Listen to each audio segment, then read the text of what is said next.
Let's mic, देश का मिजाज, वेस्ट।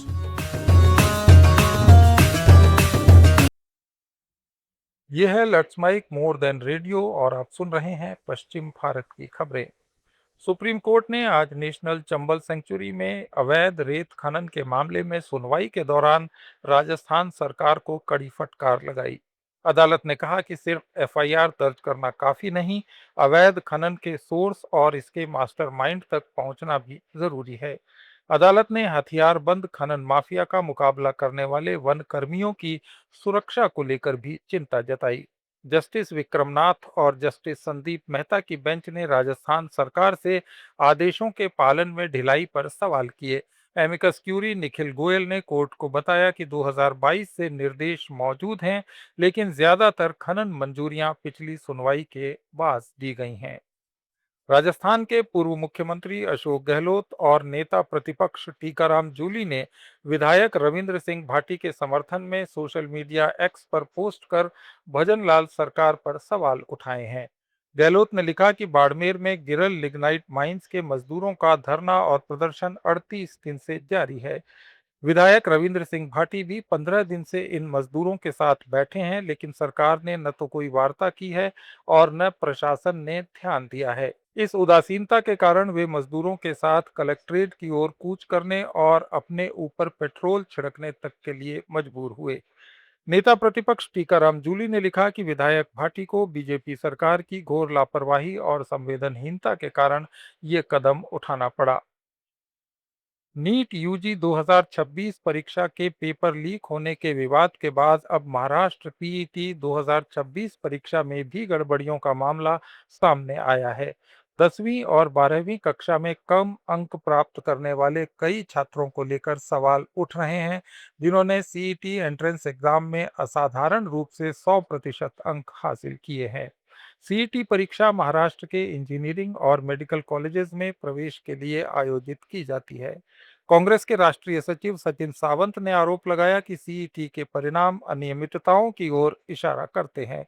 उन्होंने इसकी उच्च स्तरीय जांच कराने और दोषियों के खिलाफ कड़ी कार्रवाई की मांग की। Gujarat cyber centre of excellence ने अहमदाबाद में एक बड़े क्रिप्टो करेंसी बेस्ड नेटवर्क का पता लगाया है। इसका ड्रग तस्करी, मनी लॉन्ड्रिंग और टेरर फाइनेंसिंग से भी संबंध बताया गया है। इस मामले में देश के अलग अलग हिस्सों से 9 लोगों को गिरफ्तार किया गया। जांचकर्ताओं ने बताया कि आरोपियों से जुड़े क्रिप्टो वॉलेट के जरिए करीब 226 करोड़ रुपए के लेन देन का पता लगाया गया है। अधिकारियों के अनुसार इस जांच से एक ऐसे पेचीदा नेटवर्क का खुलासा हुआ है जो अहमदाबाद, मुंबई और करनाल सहित भारत के कई शहरों में सक्रिय था।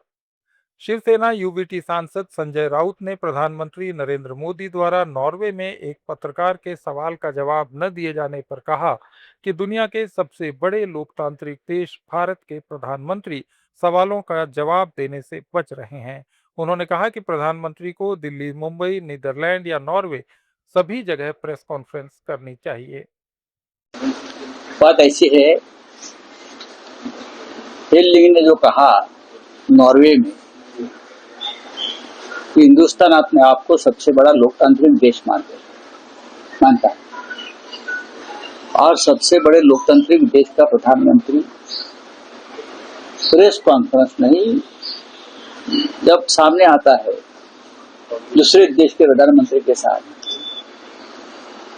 और वहां के लोग उनको सवाल पूछते हैं तो भाग कर जाना या सवाल टालना, ये भारतीय लोकतंत्र के लिए भी खतरा है। गोवा के वास्को में वेलंकनी चैपल परिसर में उस समय तनाव फैल गया जब मार्मुगांव बंदरगाह प्राधिकरण के अधिकारी वहां सीमांकन के लिए पहुंच गए।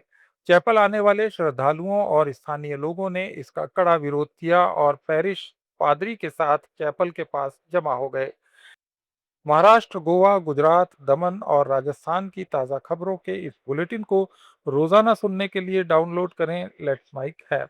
जुड़े रहिए लेट्स माइक के साथ।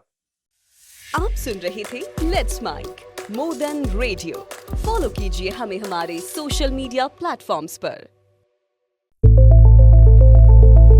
It's time for news. It's time for more than radio.